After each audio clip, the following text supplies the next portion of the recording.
Welcome to the Compounders Podcast.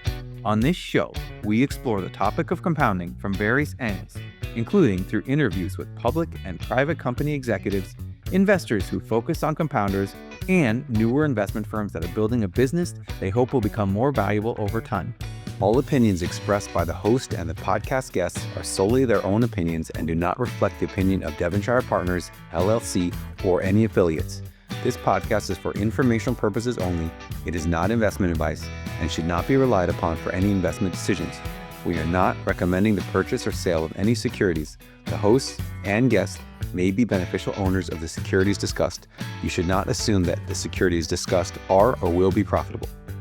My guest on the show today is Andrew Hollingworth, the portfolio manager at HollAnd Advisors. Andrew has an eclectic background and, like many of our previous guests, has centered his investment strategy around the search for compounders. In this informative conversation, we covered how Andrew developed the investment philosophy he is employing today, why he likes to invest behind owner-managers, his definition of a supernatural compounder, his contrarian stance on Biglari Holdings, and why he's okay investing behind executives that other investors dislike. Now, without any further ado, here's my conversation with Andrew Hollingworth of HollAnd Advisors. Andrew, you've had a number of stops on your journey to becoming a fund manager. Would you walk us through the process by which you developed the philosophy you're employing now at HollAnd Advisors? Yeah, sure. First things first, thank you so much for having me on. I'm 55 years old. I started investing or being involved in the investment business when I was 18 years old. I did some sort of junior roles, and then I did some sell-side roles. And then maybe in my sort of late 20s, early 30s, I got into sort of more analysis roles and more sort of businesses where I was looking at how do I think about it? What should my process be? But those early years maybe are quite interesting because I sort of was missed the market for a while. I didn't have any training that said, do it this way or do it that way. And I just, was a stockbroker and picked up the telephone and built spreadsheets. So I learned how to waste a lot of time not doing what you're supposed to be doing before I perhaps found, better ways a bit later on in my life. Got it. And when looking through your presentation, you list 3 pillars that are paramount to you. I'd like to go through all 3 of them to give our listeners a better feel for your specific style. You say you have an owner-manager obsession. How does that manifest itself within your process?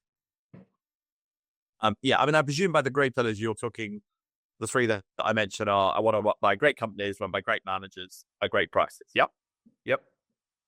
Great. Okay. So in terms of the owner managers, in all truth, I don't know how other investment managers have done it. I'm been self-employed for quite a long time, so I've had the freedom to do, whichever way I wanted to do it. And simplistically, I sort of tried stuff and kept what works. So, I've been running a fund for 15 years or so. I did some deep value. I did some franchise investing. I'm sure I overpaid for a bit of growth along the way and bought some workouts that didn't work out and all the rest of it. And in the end, I just ended up in a place that I think is sort of set to outperform over the very long term, being founder companies, which I'm sure we'll talk about, but also one that I was best suited to. And I find that I had a sort of a relationship with these types of businesses that I found that I could sort of see things the way that they did. And on that people side, what did you learn that worked and didn't work when you were trying to bet on, great people? What was that process like to figure out what kind of manager you wanted to partner with? So the main manager that I want to partner with is the owner manager, i.e. somebody that's highly involved in running the business, but probably set the business up as well. And there'll always be examples where they're not quite that, or the next person has taken over and you've carried on, if you like. But simplistically put, they were probably the founder. They're probably still the chief executive or the chairman. They own 9% of the company or 35% of the company or whatever it is. And they still drive the culture and the passion and the sort of innovation and disruption, if you like, that's going on in that business. So they're still a really instrumental part of everything that's happened in the business. And I'd also say, for me, as you say, what goes on with what do you learn, and who do you want to back and not back? I like to sort of have what I call sort of proven and probable, if you like. So can I look back at the track record of the manager of the company and go, well, this is what they did historically. So I don't know, in a case like Ryanair or something, I can see the book value per share, I can see the earnings per share, I can see the unit cost, I can see the market share and all the rest of it. But then I need to look at the business and go, but what's probably going to happen in the future? And if that's a business that looks like it's run out of road and the founder left 10 years ago and there's no more market share to go for, well, that's less attractive than a business that's proven, but also looks pretty well set to use that powerful starting point to carry on doing something in the future, if you like. And you have a bullet point in your slide deck about looking for hated owner managers. Why in the world would that be attractive to you? Well, to me, that's the perfect thing. So there's plenty of historical studies that show that owner-managed businesses outperform. And like Bain have got a great study that I think is like 30 years up to like 2015 or 2020, whatever it is. But those owner-managed businesses include Tesla, they include Nvidia, they include Berkshire Hathaway, they include Amazon. But you don't often get to buy such businesses at cheap prices. And you've got to be really careful because you can get into sort of franchise land, you can get into buying luxury goods and all the rest of it, and all businesses that you might like the look of, but you can overpay for them. Well, you could do the same thing with owner managers, and buying Facebook at $500 is quite different to buying Facebook at $150. So what I'm interested in is when the business and the manager and the structure of all of that working together is proven, and you can see it for 20 years or 10 years or 15 years. But when something's happening in the stock market, in the capital market, or the capital cycle of the company, or in the sentiment relationship between the stock market and the founder that says, I'm getting a bargain. And that's why, because I'm getting a bargain. In some of our sort of fund marketing literature, there's a Venn diagram that overlaps two circles. And one of them basically says, is a great company. And the other one says, priced like a bad company. And in all truth, I think that is the whole job. And I think if all you do is buy great companies run by great managers and you overpay for them, well, that's a bit like collecting sort of pretty paintings or something. You'll do fine, but, you've got to be a bit careful. You can sell it for more than you paid for it. This job is about buying mispriced great companies. And at the very beginning, I think you sort of said to me, how did the sort of process get formulated, if you like? And I talked about my beginnings, but in my sort of 30s and so on, I spent a lot of time, as a lot of people I'm sure that have been on your show have done, studying the great investors of the past, the Buffetts, the Mungers, and so on. Reverse engineering Buffett. Buffett bought Apple when it was priced like a bad company. He bought Coca-Cola when it's priced like a bad company. He bought American Express and Moody's and Washington Post when they're priced like a bad company. And that's part of why you get the returns you get. And I don't necessarily feel everybody's got that bit in their sort of DNA. They've got the quality bit and they've got the want to do the compounding bit. But unless they're prepared to take a bit of uncertainty on, you're not going to get the bargains you hope you are. And just double clicking on that a little bit, there's a difference between a business that people have some misconceptions or divergent opinions on in directions of the business. But it seems like you're also interested in making a contrarian bet on people who the market may not like at the current moment. What is the benefit of that? Like what why is that an opportunity for you, do you think? I think part of this job is, there's obviously the tangible parts of this job. There's the book value per share historic. There's the return on tangible capital. There's the negative working capital. There's the moats and all the rest of it. But there's an intangible part of the job, which is, what does it feel like? How does the guy that's running Frasers or something, when the stock market is writing horrible things about him and the share price is down 60%, how does he feel? How is he motivated? And I'll be honest with you, I think that's the really important part of this job, because unless you can sort of, well, you don't have to do it this way, but this is the way that this is my chosen field, if you like, because I relate to these people. I didn't go to university. I started working when I was 18. I live outside the M25 in London. I just don't, I feel more like a businessman who and does run my own business than I do like an institutional investor. So when there's a sort of punch up between something happening in, various cycles of a business or the stock market sentiment cycle or whatever else, I often don't side with the owner manager, but I can sort of see where they're coming from. And often, that doesn't mean I'm buying every owner manager that comes under pressure from the stock market. But sometimes it means that I perhaps might think about it slightly differently to your average investor.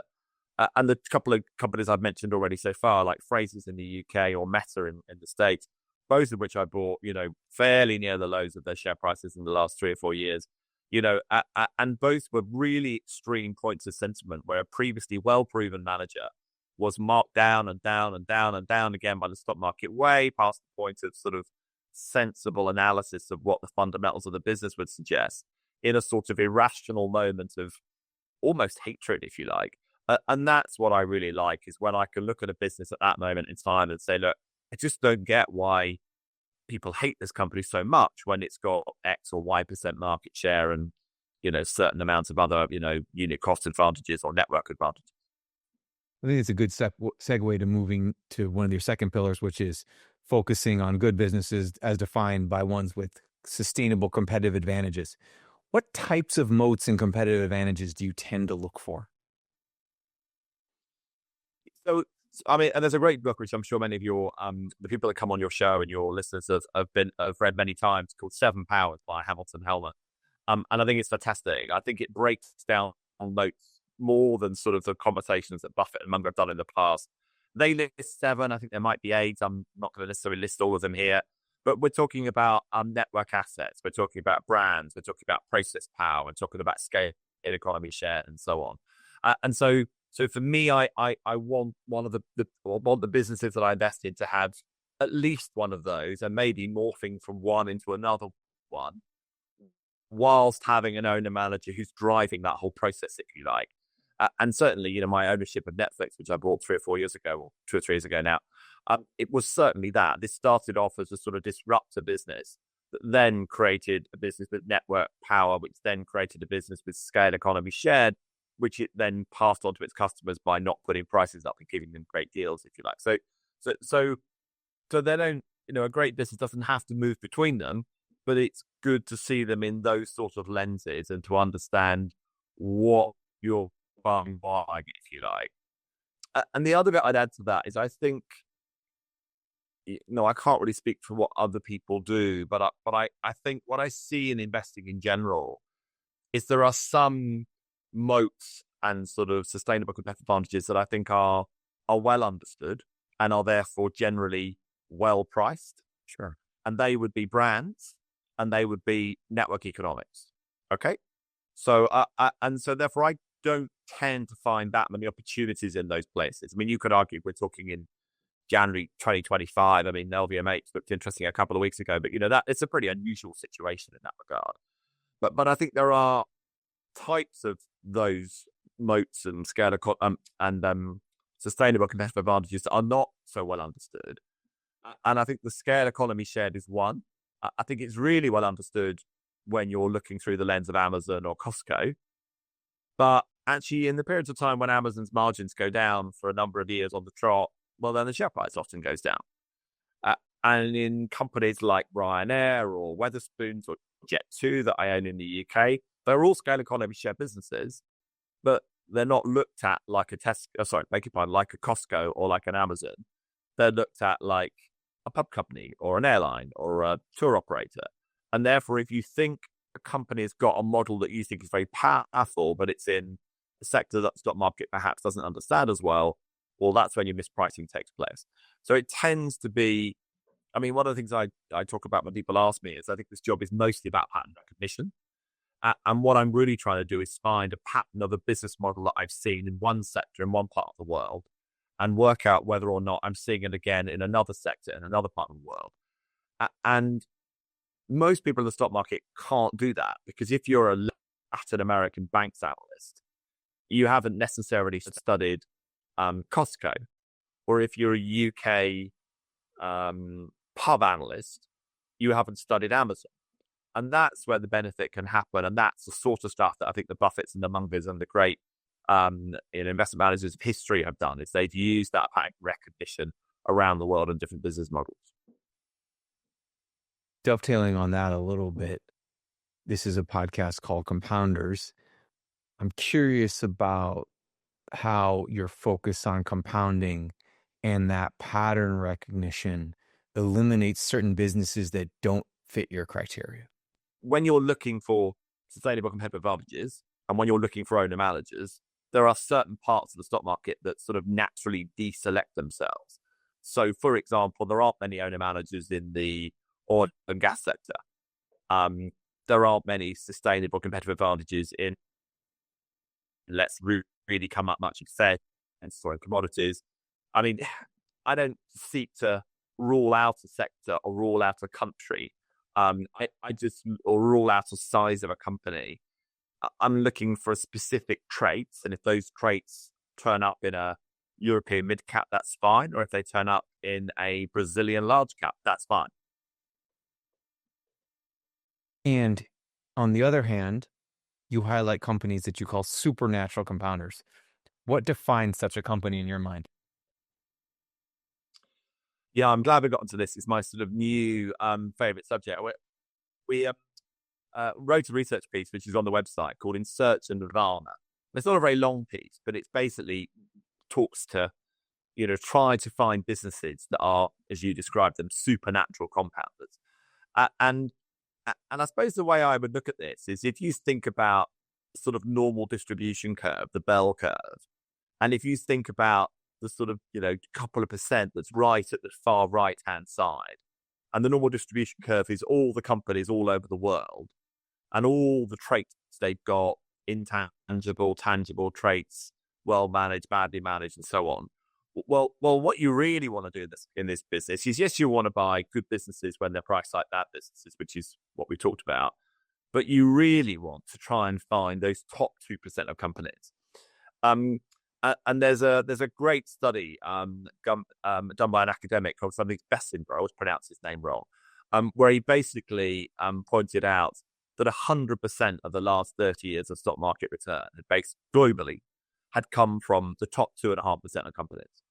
Now that sort of is quite interesting, because it takes you down a route that everyone wants to say, well, less so maybe on the West Coast of the States, but in Europe, they'll all congratulate themselves for not owning the Mag 7, because they convince themselves there must be something sort of wrong or sort of suspicious about how well they've performed, which I think is to miss the entire point. And the entire point is that the world, the stock markets, has always been driven by a small number of businesses that become exceptional. And actually, our job is to find those companies. It isn't to congratulate ourselves for missing them. So we want to find that top 2%, that top 0.25%. And the work we've done on that, we've just gone over the last maybe 4 or 5 years, and ended up culminating in that short piece we wrote a year or so ago, was basically to say that I think there are 3 types of companies that can compound that 25%, let's say, for 20 years. So we're talking Berkshire Hathaway, we're talking Costco, we're talking, Amazon or so. And if you break them down into the sort of traits or the types of companies they're either an absolute best-in-class conglomerate, which is a Berkshire Hathaway, and that means that they can move capital from one division to another, or they can move private market capital into public market capital, or they can borrow money with floats, or they can get long-term debt at cheap prices and deploy that counter-cyclically, and so on. And if you're very, very good at capital deployment, you can make very high returns for a long time, which is obviously what Berkshire Hathaway has done. Okay. The second type of company, sorry, this is a long answer, but it's my sort of new sort of pet subject, and I'm really excited about some of the work we've done here. The second company is a serial acquirer. And the serial acquirer is obviously the Constellation software everyone's very familiar with, incredibly difficult to execute, but if you get it right, then suddenly you are in that 20-25% compounding. And the third one, I think, is what I would call a sort of organic supernatural compounder. So you're making a high return on invested capital, but at the same time, you can deploy all the money you make in your future to make a very high return on the next amount of capital, or the next amount of capital, and so on. But that requires a very special opportunity. It requires an amazing manager. It requires, really interesting innovation. And it probably requires some sort of disruption, which means you're doing something different to what's been done before. So think Costco or Walmart or Amazon in retail. But that enables you to keep replicating that model successfully for very, very many years. And those are the types of model I'm looking for, to try and find businesses in those categories and to see that they're going to be special businesses. And if we think one of them special, we'll probably pay up a lot more for it than we would, an ordinary owner-managed company. And how is that academic research and your understanding of these supernatural compounders, how has that informed your desired concentration in the number of securities you own and the portfolio construction, the position sizing they have? Like, how is all of that playing? How is all of that background of like, well, we have to own these best businesses if we're going to generate the returns? How has that informed the way that you've constructed that portfolio? But so I run what's called a UK UCITS fund, which is a bit like a US mutual fund. I would run money in it. So if someone signs up tomorrow with a mandate, would we run other money in the slightly different ways of concentration? We'd be happy to do that. But the reality is the fund that we run today has a certain amount of concentration limits imposed on it. Now, I'm not unhappy with those because I'm someone that sort of feels happy and sleeps fairly well at night. There's sort of 25 stocks or so rather than 50 stocks or 10 stocks, if you like. And that 25 puts us in that sort of mutual fund UCITS bucket. But to answer your question from a sort of portfolio construction in terms of, maximum Kelly formula type way, I'm not going to have and can't have 15% of my top holding. Okay. Now I could in a different structure, but I can't in this structure. I can have up to 10% in my best holding. So what I tend to do is have holdings that are sort of 6% and 3 to 4%. Now, in reality, we end up with sort of 2%, 4%, and 6%. And 2% is, we started to do the work. We're pretty interested. There may be an issue where we might have only 2% of the company because there might be an illiquidity issue, maybe. 4% is the sort of standard holding that I might have in a business that I think is like a Ryanair or something that's really well run, lowest unit cost, disruptive business, run by an owner manager, bought at a cheap price in COVID, think it's going to compound for a long time. I want to get to that. And a couple of companies I call out on that I bought in the last year or so with that in mind were Wise PLC in the UK and New Holdings, which is the Brazilian online banking business. And you mentioned the UCIT markets in the UK. I don't think a lot of our US listeners really know a lot about that.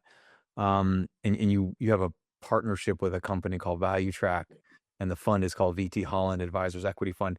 Maybe just talk a little bit about the UCIT structure, so for people who aren't that familiar with it, and then would you talk a little bit about how ValueTrack is as a partner to you? Yeah. So the as I said, the UK UCIT system is pretty similar to the US mutual fund system. So there are the downsides of that are the fact that there is a certain amount of limits on the concentration, which I just mentioned. The upside of that is that you are open to a much, much wider range of investors. So, we can take almost any investor from any route. We are on lots of the sort of online platforms, so the Hargreaves Lansdowne or the Schwab type equivalents over here. We do price the fund and we give fund liquidity daily. So we run like a mutual fund does in that regard. Okay. Now I didn't, I think a lot of people get very worked up about the structure that a fund is running. The reason we run it in this structure is because in our domestic market, most of the people we know, so most of the people that I know who invested with me just are ordinary people. They're not people I want to necessarily get to sign documentation that says they're a professional investor when they're clearly not. And as new other money comes along, then certainly, we either accommodate that in the existing fund or we might run separate funds on the side for that. But it's just a structure that's fairly standard in the UK market, for a mainstream long-only fund that doesn't want to deploy leverage and doesn't want to do shorting, in the same way that a mutual fund structure is pretty, the standard sort of mainstream approach of how to sort of deploy long-only money in the States in that regard. The relationship with ValueTrack is basically our administrator, and they do a lot of the administration that goes with the fund. Because they host the fund on their platform, it has their name in front of it. We are the manager. We are fully regulated. We are overseen by them and overseen by the FCA. There's a couple of sort of joint ventures that different people do in the UK, and Value Track do one of those. So AJ Bell is a huge fund management company in the UK with a huge platform. They also are a VT partner, so that the funds in there are called the VT and AJ Bell Fund. So it's a fairly standard breach in the UK, but HollAnd Advisors is the manager 100%. The Value Track is the administrator of the fund. And when you're talking to a potential investor about the strategy, how do you describe either market cap focuses or geographies you focus on, versus being totally opportunistic and this is kind of like a all cap go anywhere strategy? The last two lines do it perfectly. We are all cap go anywhere. And I've bumped into a lot of stuff recently on people that have come to see us as potential investors, or some views I've had on LinkedIn, and I think maybe it's a little better in the States, but in Europe, it's hugely disappointing by how much capital is run in what I would call silos. Yeah. So I'm a UK income fund manager, or I'm a pan-European small cap manager, or I'm a even if I'm running a US fund, I'm a US large cap manager. And I think if you want to maximize the funds that you raise, then that's what you do. You limit, you put yourself in those buckets, and asset allocators like to allocate you to you accordingly. The reality for me is that I'm self-employed. I'm the biggest investor in the fund, and I've studied the greats. I've studied Buffett, Munger, Nick Sleep, Templeton, the lot. And not a single one of those people ran money in that way. They ran money in a global, go anywhere, totally unconstrained, but knowing what they're looking for. And my passion and drive is about the best rate of compounding I can get for the investors in the fund and myself, because I'm invested alongside everybody else. It isn't about, maximizing the AUM we run because we've managed to find a pigeonhole that other people want to put money in. I don't know if I should say this or not, but, I think Charlie said it fantastically years ago. And when I totally agree with you that there's this stigma against kind of all cap go anywhere because it doesn't fit in those boxes. But there's also some reality to the situation that you have a small team, right? That's a lot of securities around the world to cover. How do you get comfortable, and what do you do to make sure that you have the bandwidth and focus to streamline that to a manageable number of securities for to be able to cover, with you being the main decision maker? Yeah, I think a lot of people expect you to have sort of hundreds of companies you're looking at all over the world that you're monitoring, and you're building long spreadsheets and building lots of databases and all the rest of it. We don't do that. Okay. I used to do that. I used to have all sorts of screens. I had a greenback screen, a deep value screen, a deep value US screen, a deep value UK screen, and all that sort of stuff. I don't do any of that anymore. My job is totally the pattern recognition. It's totally what also looks like this. So, as I said, we recently invested in New Holdings, or let's say recently, about a year or so ago. Why did we do that? Well, I'd seen that Buffett had bought New Holdings about a year before. I hadn't got around to doing some work on it. I listened to a podcast on it. I thought it was quite an interesting company. And quite quickly, it started to tick a lot of boxes. It ticked the disruptor box I want. It ticked the owner-manager box I want. It ticks very, very importantly, and I think this runs through my entire portfolio, is I want lowest unit cost. So, in a conglomerate, you can't do that because you can't measure it that way. But I want lowest unit cost, and I want scale economy share, because I think that in almost every industry, it's very, very hard to find people with those models that failed rather than succeeded, if you like. And then you start to go, well, actually, if nobody fails with lowest unit cost, and if nobody fails with scale economy share, well, why would I buy anything else? So the minute I realized that New Holdings is lowest unit cost, it's scale economy shared, it's disruption, the people it's throwing market share off of are lazy, old, not interested in customers, not interested in innovation. Well, then you're quite a long way down a route that says, well, hang on a minute, this could be a really interesting company in a really interesting sector. So then I drop everything else. That's it. So then all I do and we do is look at New Holdings for 2 weeks. We don't do anything else. We don't, might see the odd potential investor, but that's like 1 meeting a week. And that's it. We don't worry about maintaining a database on 2,000 companies we might have never invested. But for those 3 weeks of my life, I really, really look at new holdings. And once I own it, of course, I watch it very, very closely. And I think that's what the Buffetts and the Mungers and all the rest of them do as well. I think they have kept empty diaries so that they can commit that time. And I think that's the way to do it, rather than worrying about monitoring all sorts of companies that you might buy one day. I did used to do that, and I just found it was a waste of time.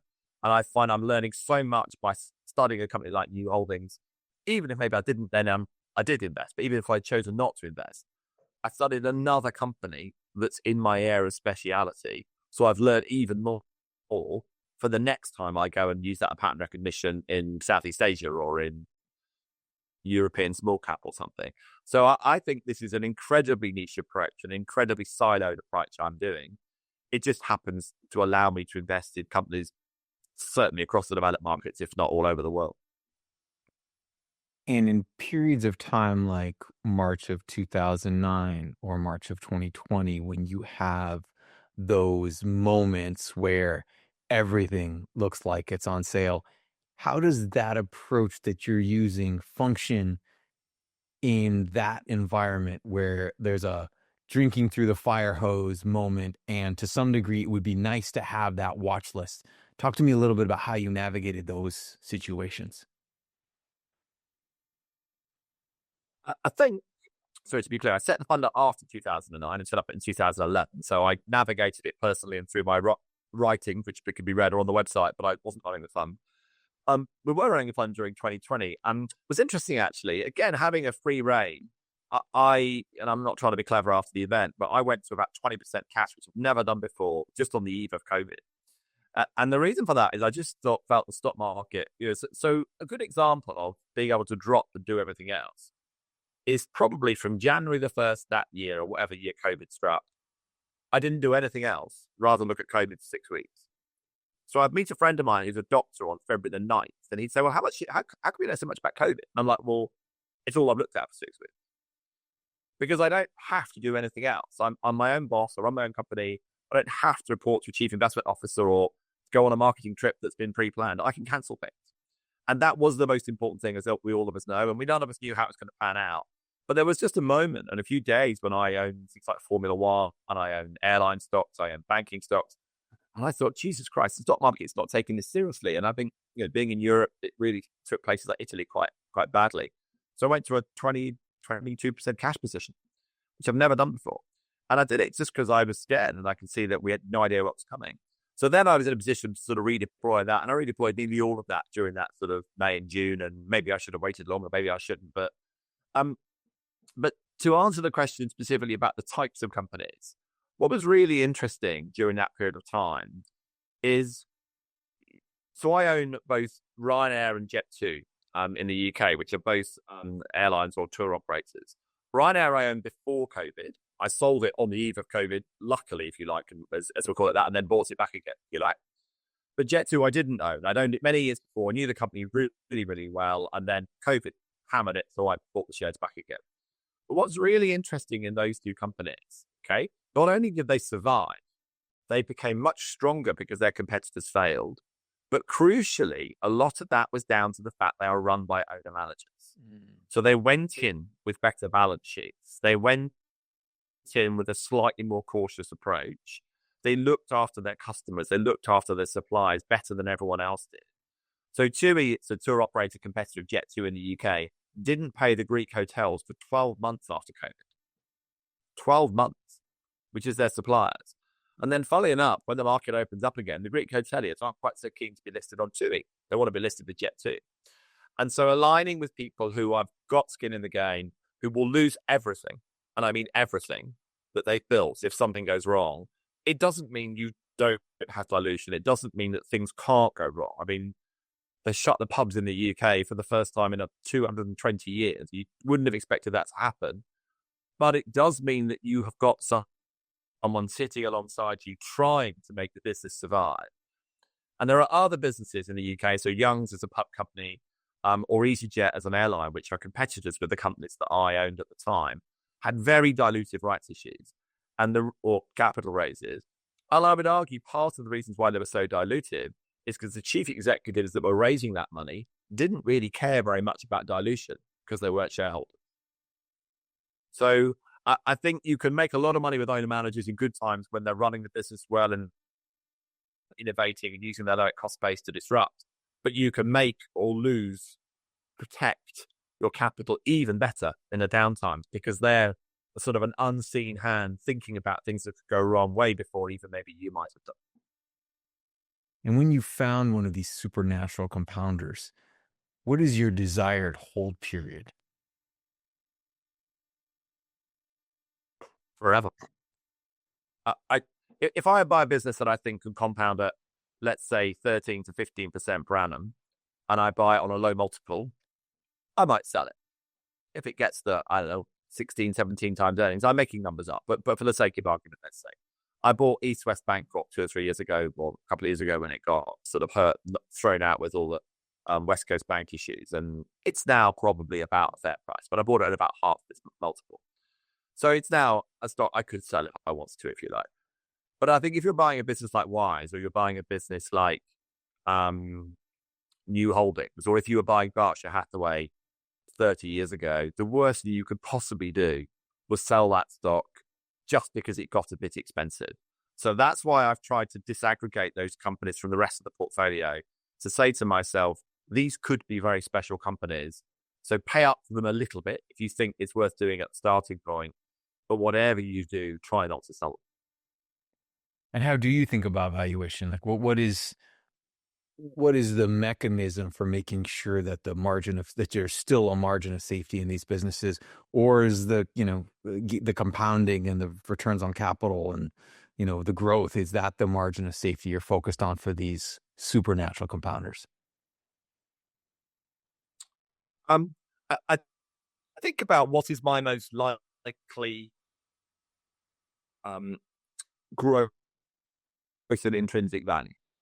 Okay. So let's take New Holdings in Brazil. I think it's quite conceivable. We've got a business here that's making, I don't know, a 40% return on equity in Brazil. In a financial services company. It is quite conceivable, and they're deploying all of that capital back in the business. But it's quite conceivable New Holdings could grow at 25% per annum for 20 years. It's not impossible. It's not very likely, but it's also not very unlikely. So that's quite interesting because, I'm sure I don't even returns for 20 years is 16 times your money, and 10% per annum for 20 years is 6 times your money. Well, that's a big, I'll pay any price for that. I'll pay 50 times earnings for that. Well, I'm slightly nervous with that because then you're sort of eating into having to be right, if you like. But what you want to be doing is looking harder and not dismissing the company too quickly just because of the headline valuation.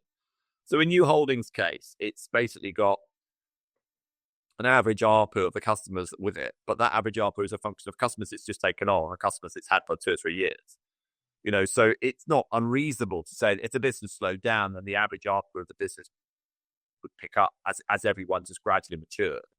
So when I bought the company about a year ago, I just adjusted for that. I think the average ARPU then was about 9, and I adjusted it to maybe 14, whereas the maximum ARPU they were getting from an older customer was just 25. So I didn't really feel that was an outrageous change to make. And doing that meant I paid 17 times earnings for it. And that was at about $9. It's now about $12.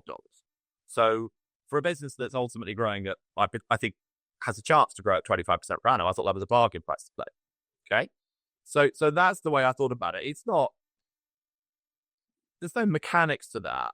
I'm just trying to think, what is my most logical rate of potential intrinsic value compounding, and what price am I being asked to pay for that today? And in some cases, it's egregious. So Jet2 in the UK, I think, is a sort of 15% compounding business. I mean, it never trades more than 10 times earnings, and it's often been on 5 or 6 times earnings over the last few years. And I think Green Brick, which I own in the States, is a very, very similar business. We're talking a business there that, again, could grow 15, 20% per annum for long periods. And we're often, investing in the shares at less than 10 times. So those are easy decisions. The supernatural compounded ones are harder.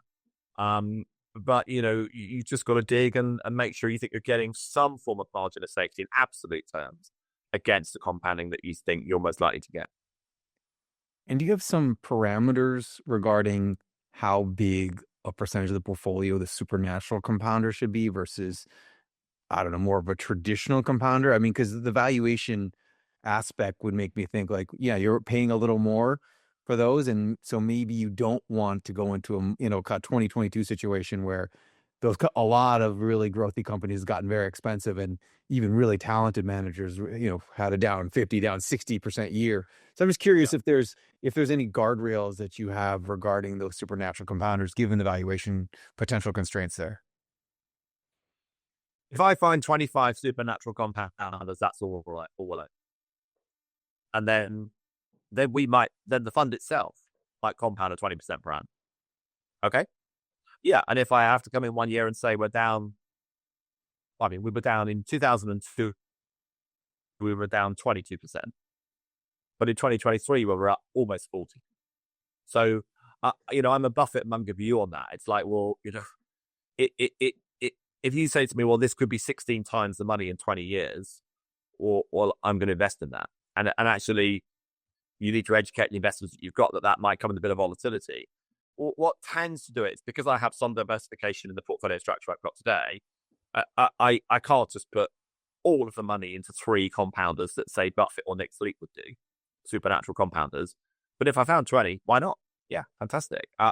My job is a very simple job. My job is to try and compound my investors' capital alongside my own at the best risk-adjusted rate I possibly can. Will there be bumps in the road? Of course there will. But a portfolio of 20 or 25 shares is going to help you navigate that. You can't navigate 2020 type cycles all not very easily. And you mentioned that you're compounding capital for your investors alongside yourself. I know that you're one of the largest shareholders of the fund. I don't remember the numbers, but there's some ridiculous research about how little mutual fund managers in the U.S. actually own of their own strategies. Why is it so important to you to be one of the larger shareholders in the fund? It's self-evident. I mean, who'd go and eat in a restaurant where the chef doesn't eat in a restaurant? This isn't difficult, this game. And so there's a lot of, well, why do you do it this way? Why do you do it that way? What about this? What about that?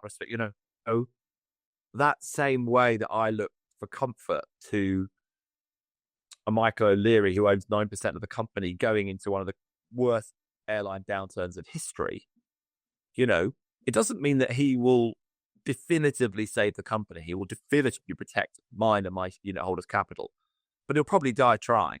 And he probably did think about things a lot more than other people. Well, it's the same. I'm in the same situation.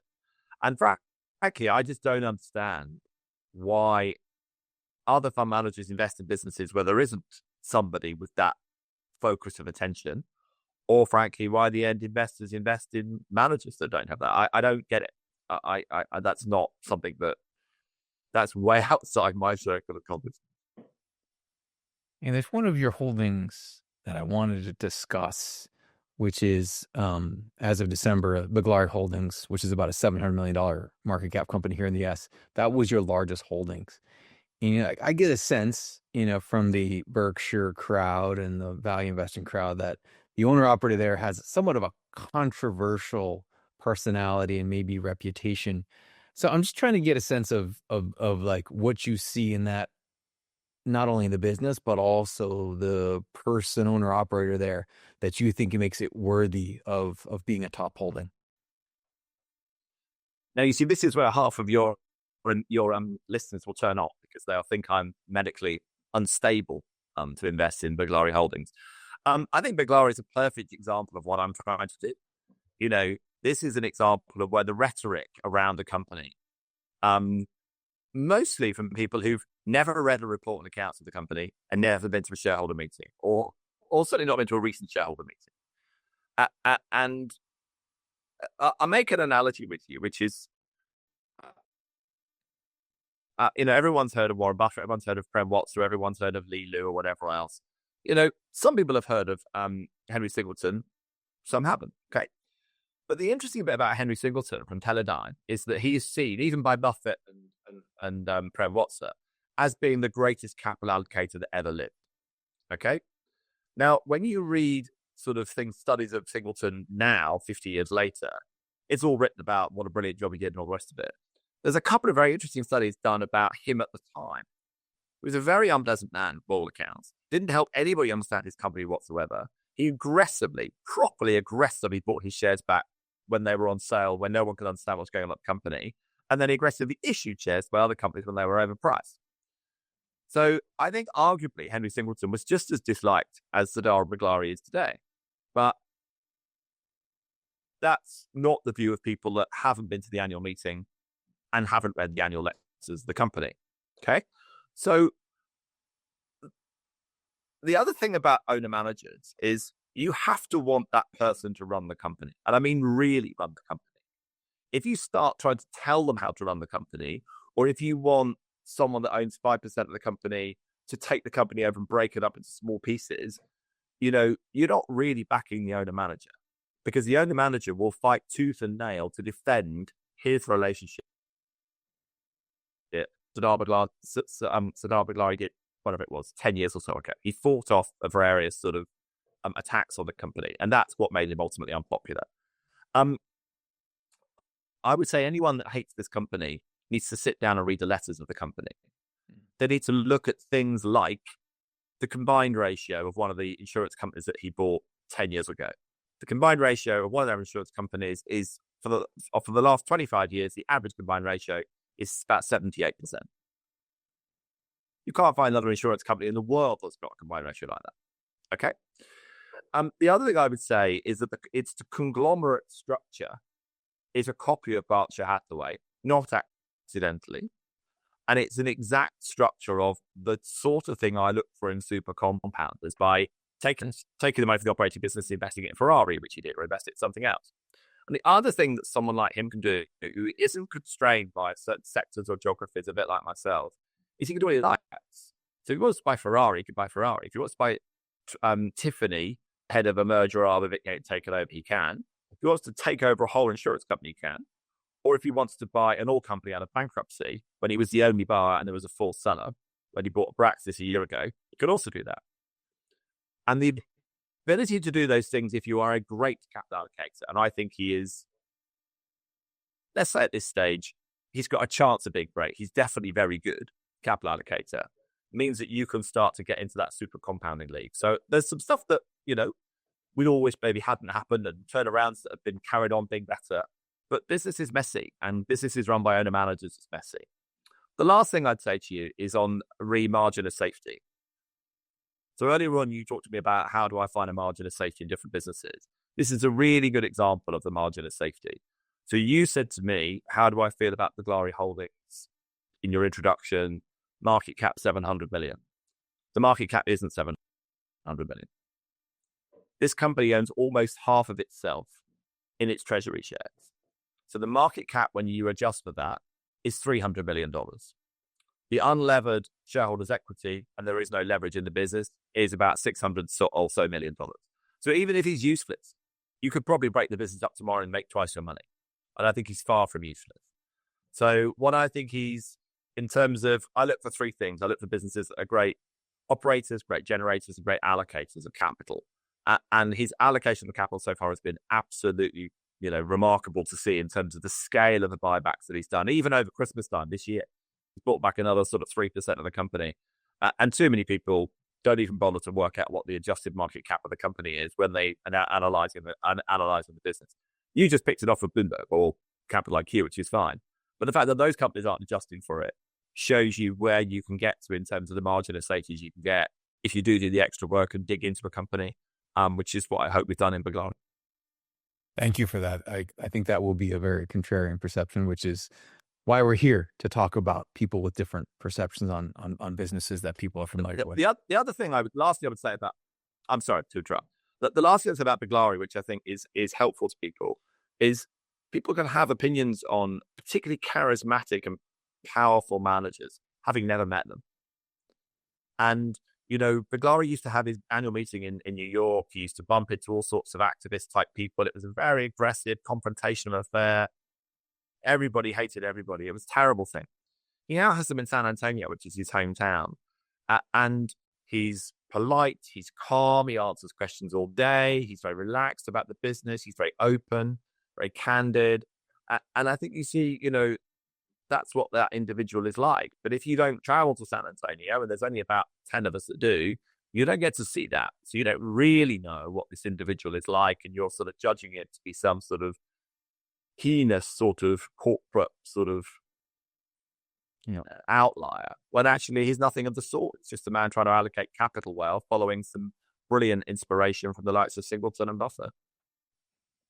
Whenever you are a contrarian and you take contrarian positions, X% of the time, that's going to be the wrong call, but that the market had some sense that this business or this person, is not worthy of investment. So I'd love to just hear about any mistakes you've made that have informed the way that you invest today, and maybe kind of like roads that you never want to go down again. I mean, there's lots, we've all made lots and lots of mistakes. All sorts of things, really. I think one thing I would certainly say, I bought a company in the UK some years ago now, and it was a proven manager who'd had a very good reputation, but in the different business structure. And it was terrible. And I made a mistake, and he wasn't anything like what he was. So I worked out the fact that actually the owner manager has to have run that business in broadly those roles for a long period of time. So Michael O'Leary running Ryanair is a good example. Michael O'Leary running Ryanair, retiring for 5 years, coming back and doing a turnaround at Wizz Air, that's not the same. Okay? So that's the first thing I've done, is that all those bits have to go together. So I had a lot of conviction on Zuckerberg, 2 or 3 years ago. But, Zuckerberg founded the company. He did all the acquisitions. He did the buybacks. He was the one that decided to spend all the money on Meta. He was the one that met the investors when the share price created. So you were backing the man of the business as one combined entity, whether you liked it or not. So that's one thing I'd say that I've learned, and I've made mistakes doing that in the past. The other mistakes I've made, I bought 4 or 5 years ago into a business that was called Ryman Healthcare in New Zealand, and I really like it, and I think it's such a lovely business, does such a lovely job, making sure that old people in New Zealand have quality care. But cycles matter, and liquidity matters, and they basically went into an interest rate and a property down cycle with the wrong. They went into it arguably with not too much debt, but they went into it with effectively not enough liquidity in the right places, and ended up having diluted rights issues. And arguably, that was an example where I made an exception because I thought the founder's mentality had carried on, even though the founder was no longer on the board. And I sort of given myself a pass on that because I thought that actually it was such a good company doing such, God's work, if you want to call it that I thought there couldn't possibly be anything wrong with the culture. And there wasn't anything wrong with the culture, but there were things wrong with the way that the business was financially structured that I was perhaps myopic about, and maybe a founder there would have been tougher on that, if you like. My biggest regret of all, my biggest mistake of all, if people go on our website and there's lots of research we write on the companies we invest in, which is all up there for free. So there's pieces on Meta when we bought it, pieces on Netflix, and there's a long piece on Apple. And there's a long piece on Apple, which I wrote around the time that Buffett bought it. It's called Sticky in Oil and Rich. And that was the expression I used to describe your average Apple phone customer. And I bought 3% for the fund or so, an allocation around that time, which is, as most people know, is about a fifth or a sixth of today's share price. And then I sold it. And I sold it a year later. Maybe it was up or down, but it's broadly the same, right? 20%, doesn't matter really. And it was the worst investment decision I've made. And I sold it because, I think I was worried about my dollar exposure. I thought I couldn't possibly have an edge in Apple, the largest company in the world, even though I'd done all the work and worked on the website to read. And what that's taught me is that actually a lot of the portfolio overlays that the silo people want to do, I think is very dangerous. Because one of the reasons I sold it is I was a bit too worried about having too much dollar exposure. Maybe it's Brexit time, I can't remember now. But that was the sort of the tail wagging the dog.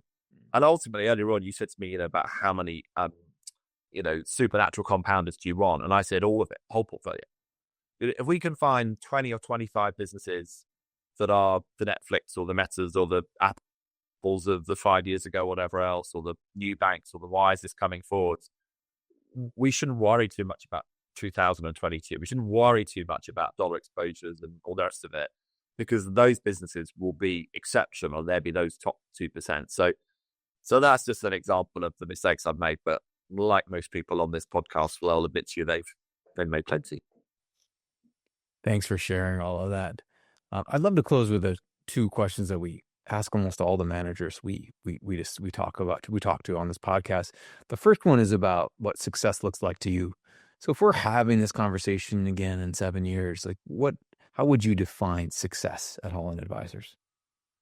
Success for me is, I would say 80%, if not maybe more, just about the compound annual growth rate we get on investors' capital for those 7 years. Okay. And I want that number to be as high as I can make it. I mean, with the sort of capital we're running, it would be very, very difficult to make 25%. It would be pretty difficult to make 20.